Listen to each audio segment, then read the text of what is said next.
Hello, everybody, and welcome to Fantasy NBA Today, a sports ethos presentation brought to you by our great partners at FanDuel. My name is Aaron Bruski, and with me is the great Steve, Dr. A. Alexander. And on this episode, we're going to recap last night's NBA Cup action. And as usual, we'll start the show with a check-in on Dr. A's My Guys, as well as my Bruski 150 players of the night. And then we'll hit the top ads, and then we'll go to the drop zone. And then we'll also bring in Doc. Doc, how you doing? I'm good. I'm a little bit mad at this in-season tournament thing for ruining what could have been a great week of NBA basketball. But this 2 games a night thing, I'm just not here for it. I need my 10 games. I need my 12. I need my 7. The 1 or 2 the 2-game thing is just kind of takes away from it. I go to set my lineup. I got like one guy playing for all my teams.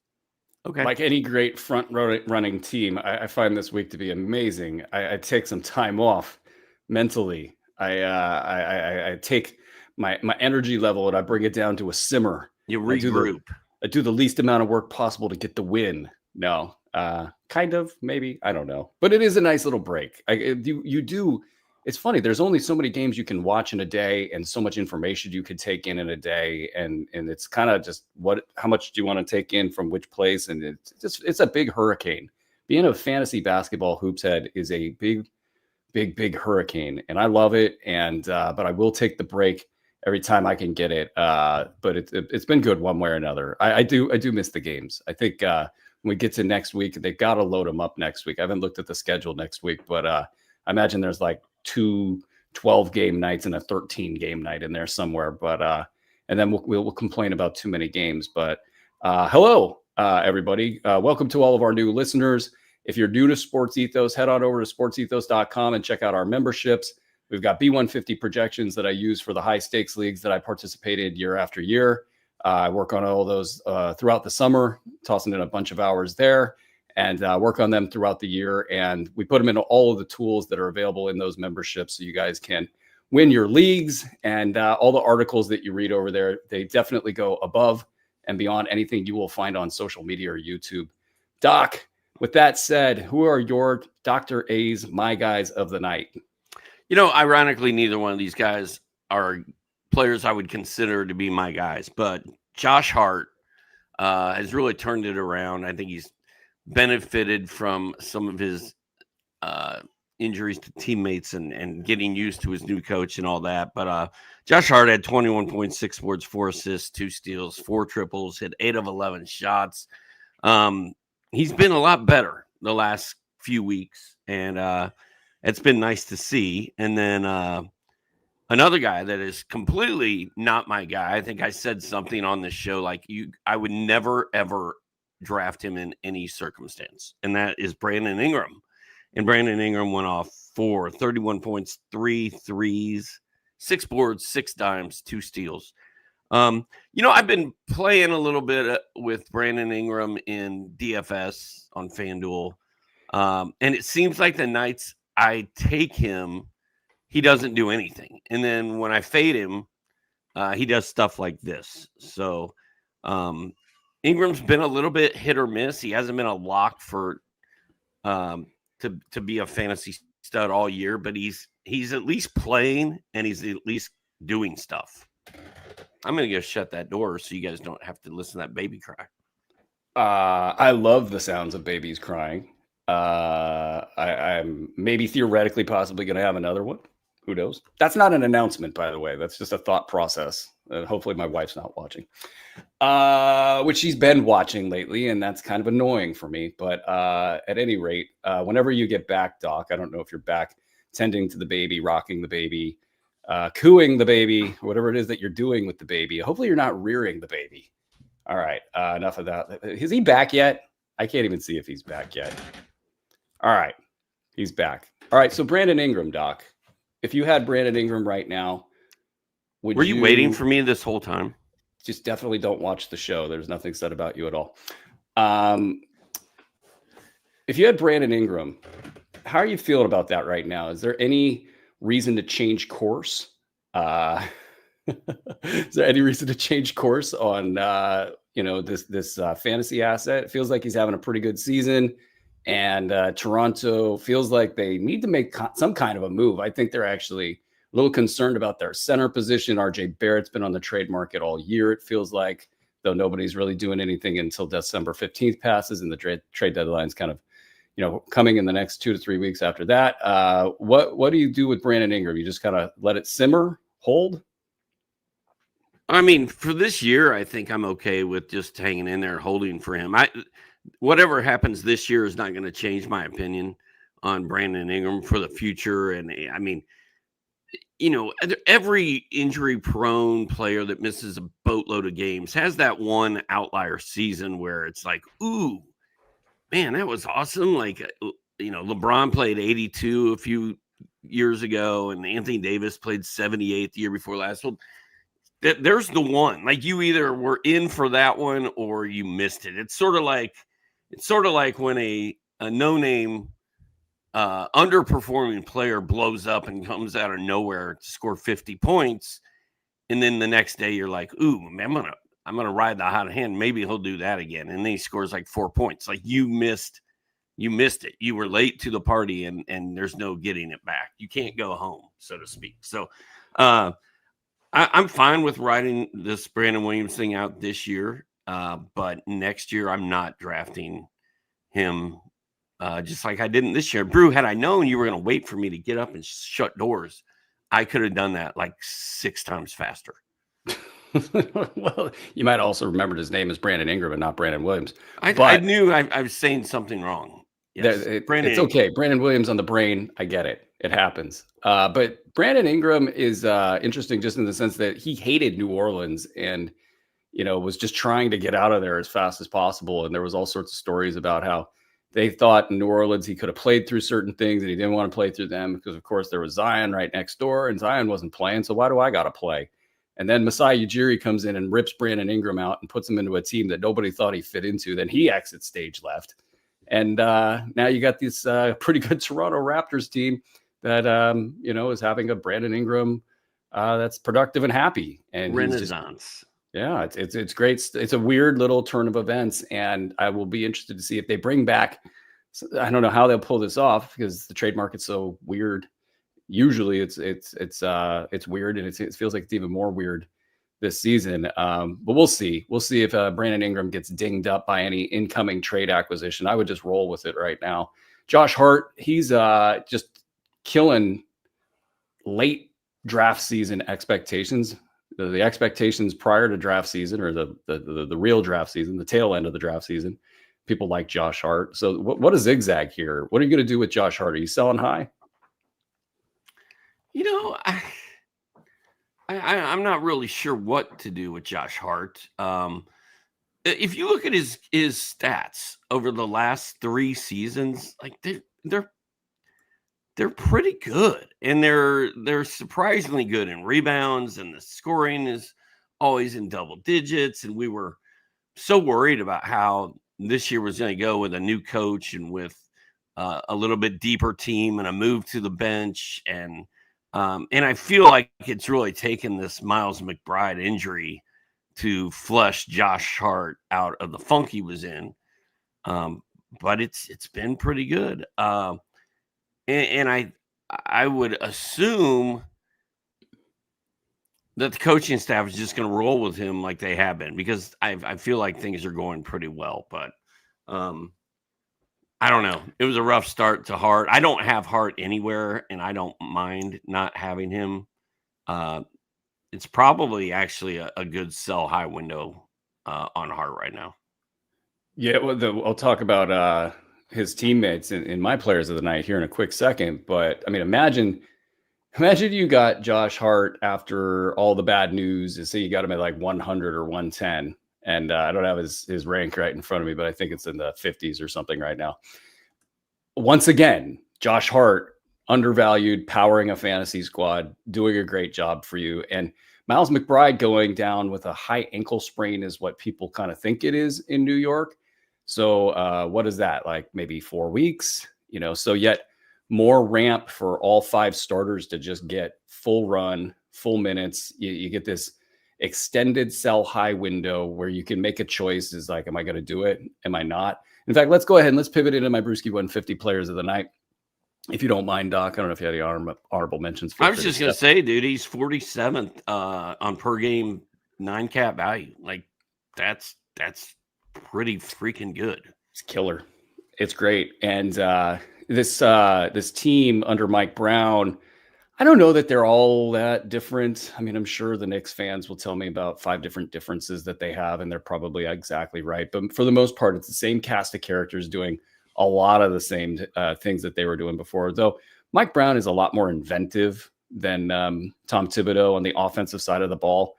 That's been showing up, I think, a little bit in just the style of play. But overall, most of the guys are doing what they're needing to be doing. And Karl Anthony Towns finally had one of those games that really kind of showed up both in reality and in fantasy with 14 points, 16 boards, a steal, and the big part is the 2 blocks. There is one thing that's holding his value down. He's a top 20 value on the season, just shooting 36%. Let me get his actual numbers up in front of me here. But his shooting from the field is down 4 to 6% this season, 5 to 6% from 3. The 36% was from last night's game. It threw me off there for a quick second. But at any rate, he's not shooting the ball well. And folks who drafted Karl Anthony Towns either in the back end of the first round or maybe even a little earlier, the 2 center leagues that I play in, I'd actually take him at like 8. If you're wondering, will he be a first round value? He's got to start shooting the ball better from the field. But the fact that he got a couple blocks last night, helping in the defensive stat categories, because it wasn't looking pretty good there for a bit. It was like 0.6 blocks per game. That's not going to cut it for a big man. Karl Anthony Towns, I think right now what I'm ready to say is that he has a chance to get back into the first round for value. But it's going to take that bounce back in shooting. And I think the bounce back in shooting will come because that's what he's known for. His teammates, Mikal Bridges, had another good night, 15 points on 6 of 14 shooting, 3 triples, 5 boards, 2 steals, and a block. OG Anunoby, basically a full stat line. I think it's a great time to sell high on Mikal Bridges. I think folks need to be really picky, like really picky. Like in a 9-cat league, try to aim for top 20 value. In an 8-cat league, try to aim for top 25 value. But this dude just continues to roll, Mikal Bridges, that is. And I don't know, Doc, we talked about this a little bit. How do you feel about all that? Like, would you, if you had a Mikal Bridges and a top 20 player was made available for you, would you pull the trigger? I think so. I mean, Mikal Bridges, it's hard to see him being a first round guy all season long, right? When I'm going to do my buy low, sell high column when we're done with this show today, and Mikal Bridges is probably going to be at the top of my sell high list.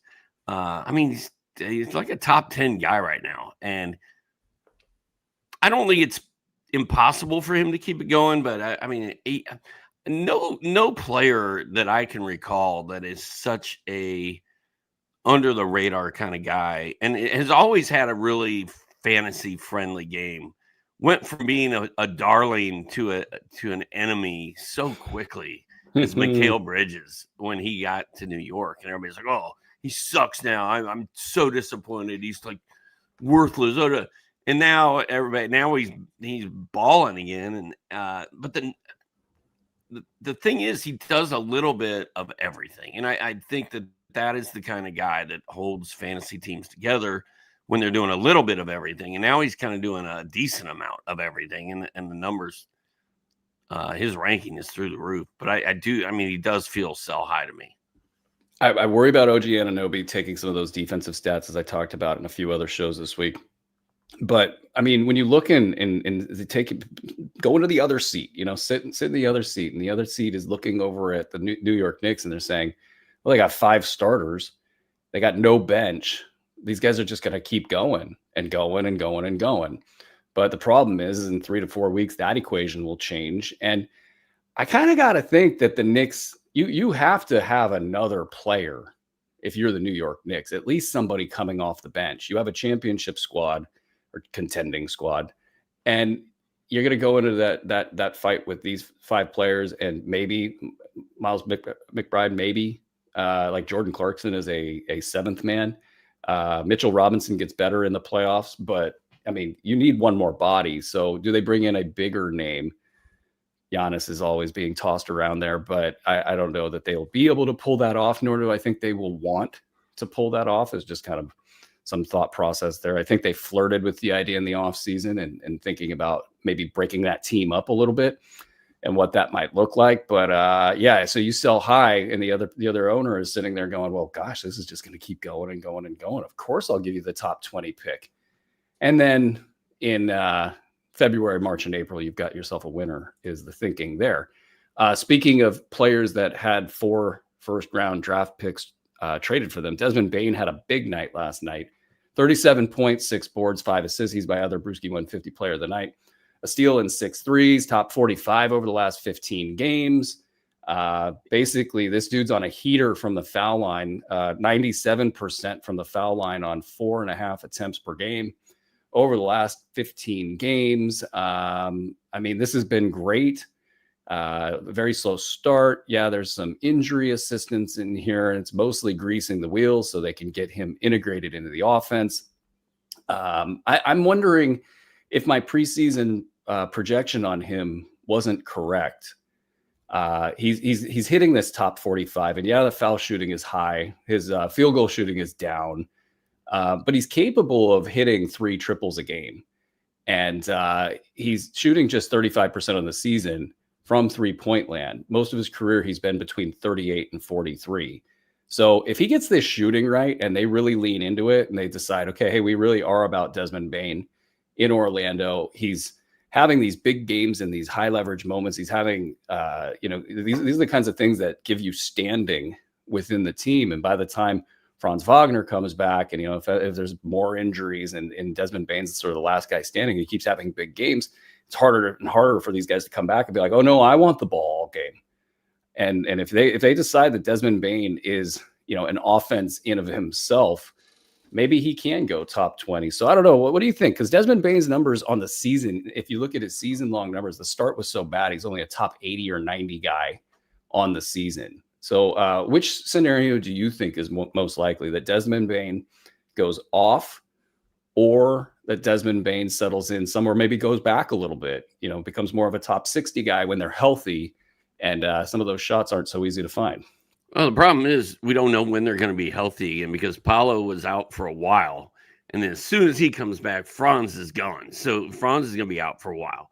So Bane is just going to keep doing what he was doing. I am a little concerned about when everybody's healthy, because it was not very pretty at the beginning. And I would say that your rankings prediction that you did, you got an assist. You got some help, because I feel like if Franz and Pablo didn't get hurt, we might still be seeing bad Bane. But maybe he also needed this time just to get acclimated and involved and all that. But the question remains, how are they all going to function together when they all need the ball in their hands? So, but it's far enough off in the future that I'm not that worried about it right now. I think it's a bad nickname alert. Bad Baney? Bad Baney? No? Yeah? No? Bad Baney? What do we do to entertain ourselves on the show here? Shout out to Jalen Suggs. Another big line. That's all this guy does, is produce big lines. 20 points, 2 steals, 3 threes, and more. And this is great news for him. I've had him in a sell high position for a bit because I'm just afraid he's going to fall apart at any given time. He's got full run of the yard right now. If you want to quickly let me know what you would do with Jalen Suggs, I will start getting us into the next segment. But Jalen Suggs has never been able to stay healthy, and he always makes me nervous. But I also said all summer long, if the Magic are going to do this and they want all in for Bane, they're going to do this and they're going to do it right, and they're going to try to win the East. They need Jalen Suggs to play along and do his thing and contribute. And they're number 4. They're number 4 seed in the East, and they're only 4.5 games out of being the top seed in the East. So I don't trust Suggs. I don't trust him to stay healthy, but I also don't really want to move him right now either. It's weird enough for me to want to move him. It's the low minutes, it's the high production, it's the fact that he's had a great opportunity with other players being out, and I have a lot of faith in him as well. So I don't know. I guess I probably just I'm just gonna say it's a sell high, and then I'm gonna move us on to the top 2 ads from last night, Doc. Just 2 ads. Wah wah. Who's your top ad from last night? I'm gonna go with my man Davion Mitchell. And I'm only doing that because he had 11 points, 9 assists, a steal, and a 3. And I feel like he's been bouncing on and off of waiver wires, but you look at the game log and it's just not that bad. So I like Davion Mitchell. I think the Heat need Davion Mitchell to play, and I think that works in his favor as well. And I love the assists for a guy that might just be sitting on your waiver wire. I agree. I concur. I like Anthony Black from last night. 10, 3, and 7, a steal and a block. Is Black a rest of the season play is kind of the question on everybody's mind right now. And I mean, you take away the foul shooting, and there's definitely some safety there. Like you're going to end up getting a late round player out of Anthony Black. But the thing that's probably the most interesting with him is that he has actually stayed in the same value range all season long. It doesn't matter who's hurt or what's going on. If he gets more minutes, he gets more touches, he ends up getting more counting stats, but then the efficiencies continue to go down the wrong direction here. So I like it. Over the last 6 games, 14 points, 0.7 triples, 7 boards, 5 assists, 1.8 combined steals and blocks. The shooting numbers are worse than his season-long numbers. And these numbers are pretty much his season-long numbers. His assists and rebounds are a little bit up right now. So if you're working with points leagues or you're working with punting in the shooting categories, then that's a little bit nicer over the last few games. But it's interesting to just see him out there and doing stuff and playing mostly well, just not the efficiency we want to see in a fantasy league. So he's not cooking, but he's producing and he's consistent. And there's a home for that in fantasy leagues. Also want to shout out Goga Bitadze. He had 2 blocks in this last game.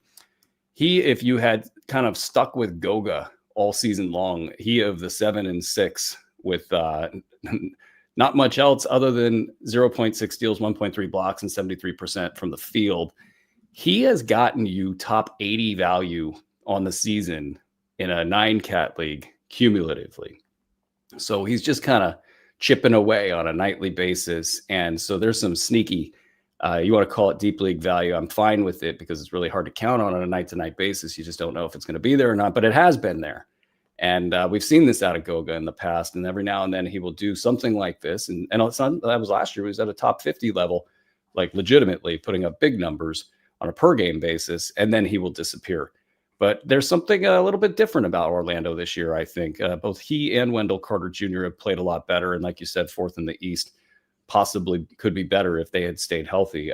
So I like Goga in a deep league situation, or if centers are a premium for you. Doc, do you have any other honorable mentions to add from last night? Jamal Shed had a big game, played 34 minutes, which is more minutes than he has possibly played all year. That's a season high in minutes for him. I'm not quite sure where that came from. And then he scored 18 points. The 18 points, season high for this year. So he basically had his best game of the season. 18 points, 8 assists, 3 boards, a steal, 4 triples. Career night for Jamal Shed. I'm not expecting him to do this often, but maybe this gets him going. Maybe this is the kickstart that he needed because he'd scored in single digits in like 8 straight games. The one thing that's interesting about Shed, I mean, aside from the fact that if Emmanuel Quickley's ever out, I think we know who the pickup is now. Like legitimately, it seems like he will be ready to step into that additional minutes and role. But they don't have that many like legit starters in Toronto. They're rolling a 4-man crew. You know, they got their center position carved out. And so one injury, you know, and we're seeing it right now with RJ Barrett as well. One injury, maybe 2 is the example here that we're getting good Jamal Shed in. He's ready to rock and roll. And that's not that far out of a situation. You know, injuries happen in the NBA. So I think we'll be talking about Jamal Shed with significance in standard leagues at least one more time this season. I don't know when it'll be. Well, like you said, dude, RJ Barrett did not play last night, and quickly did not play. And there's Shed's first really good game of the year. So maybe he can go on a little run here. Nothing else, like we know he can play now. That's exactly right. That was, to me, I think the biggest take when I saw that line. I was like, okay, it's a lock. At some point in time, Shed will be. So for Dynasty GMs out there, at some point in time, Shed will be a top 75 guy. Just to kind of throw a quick dart. Be a top 75 guy in a future season. If it's next season, the season after that, pick one between the two, and you'll get a top 75 season out of Jamal Shed. Okay, let's get to the drop zone, Doc. Before we do that, while you guys are picking up or dropping or whatever the heck it is you're doing on your computer, hit the like button on whatever you're watching this on. All right, Doc, we're in the drop zone. I think you're probably going to drop the next guy that you're talking about, right? Just to guess. I'm not dropping either one of these guys, but they keep coming up time and time again. Khalil Ware. He played 12 minutes, dude. You're not dropping him? Khalil Ware and Jaime Jaquez. Khalil Ware played 12 and a half minutes in that game. 4 points, 6 boards, 1 block, a bunch of frustration. Dude, gotta be dropping him after all of that. A lot of frustration out there with Khalil Ware. And you know what? I've stood up for him and said, you know what? I'm not cutting Khalil Ware. I don't even care. As long as he bounces back and gets minutes in the next game, I don't really care. I'm starting to care. Like, it's starting to piss me off, and it's starting to make me angry. And like, just either let him play or don't let him play, but don't yo-yo him and roller coaster him all year long and make us who are relying on him to do stuff have to deal with it. I mean, he's becoming a real headache because of the the safe space. Keep letting it out. The inconsistent minutes. I mean, the minutes are so inconsistent and ridiculous that it just stinks. And then Jaquez, now that everybody's healthy again. You can't. Wait. Before you get to Jaquez. I'm not cutting Khalil Ware yet. Okay. And I would never cut Khalil Ware. I would never cut Khalil Ware. He could do this 30 straight games, I think, and I would not cut Khalil Ware because this guy is too good. I don't have his season-long numbers in front of me. At one point, he was rocking a top 30 to 50. There's some good quotes coming out of Miami. I think Bam Adebayo and Khalil Ware are taking it a little personally that they can't play together on the same basketball court, which is not even all the way fair. I get what Spo's doing here. He's making these two guys earn it, quote unquote. And some of the results haven't been great. I think I even went in on this a little bit in the show yesterday. But if these two take it personally and they make it their God's mission to play together on the basketball floor, Khalil Ware starts rocking 25, 27 minutes a game, independent of what's going on with Bam Adebayo. He will be a top 30 basketball player, fantasy basketball player. So are you okay, Doc? Are you going to keep Khalil Ware? Yeah, I'm not dropping him, but come on, man. Would you call me if you feel like dropping him? Yes. Pick up the phone. I will pick up the phone. I promise. You will not pick up the phone, dude. Which I can't say anything because I never pick up the phone either. Like, don't call me because I don't answer the phone.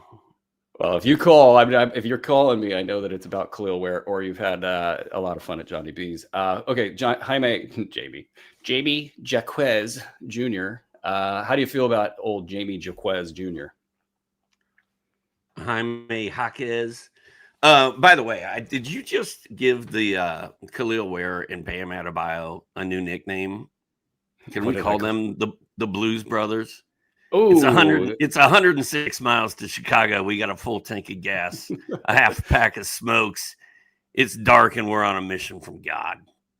I love it. Hey, kids, you got to watch that. It's dark and we're wearing sunglasses. We're on a mission from God. Yeah, naturally. But you said they were on a mission from God to prove that they can play together. So maybe that would be a good nickname. I totally blew that quote, by the way. You did wonderful, Doc. Jaime Jaquez, it's been cute when guys have been hurt and Norm Powell's been a little dinged up, Andrew Wiggins been a little dinged up. Jaquez had some big games, he's had some okay games. I still am okay with what he's doing. I don't think I mean I really need to sit down and dive into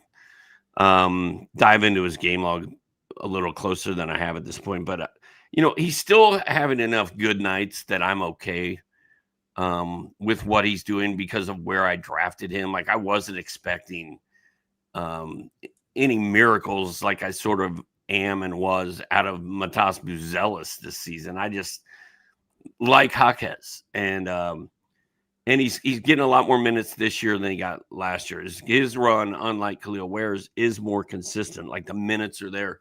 There's just a lot of mouths to feed on that team, so he's not going to blow it up every night. But I'm still cool with Jaime Jaquez. It's tough right now. He's got decent points, decent rebounds, decent assists, but like every other category is crap right now for Jaime, and he just needs the big volume. And it feels like Tyler Hero, once he got back, that was pretty much kind of the end of Jaime Jaquez getting the volume he needs to be a top 150 player. But I guarantee you the minute like one of those two goes down, Norm or Tyler Hero, that Jaquez will be back up over the 150 mark. I think you're probably safe to drop him, but just know that there's going to be a point in time, and it feels like Miami trusts him, which is a big difference between last year and this year. Miami trusts him or likes him enough. Who knows what that was all about last year? I have no clue what the fall off there didn't make any sense. There was a point in time where Jaime Jaquez was the only player for that team to show up in the playoff series against the Boston Celtics. That series where they had no chance and Boston ran all over him. Jaquez was the only player that showed up. And then the next season, and maybe he's just too close with Jimmy Butler or something, he's just like a nobody for the Miami Heat. And now this year he's back to old Jaquez. But when he gets back to being old Jaquez in fantasy leagues, we will let you know. And that's going to do it for today's show. If you enjoyed this episode, the best way to keep this content coming is super simple. Listening on the pod feed, take 60 seconds and drop us a 5-star review, which helps us a ton. If you're watching on YouTube, hit the thumbs up button on the video and subscribe to the Sports Ethos channel so you guys don't miss any new episodes. Thank you, Andre. Thank you, Doc.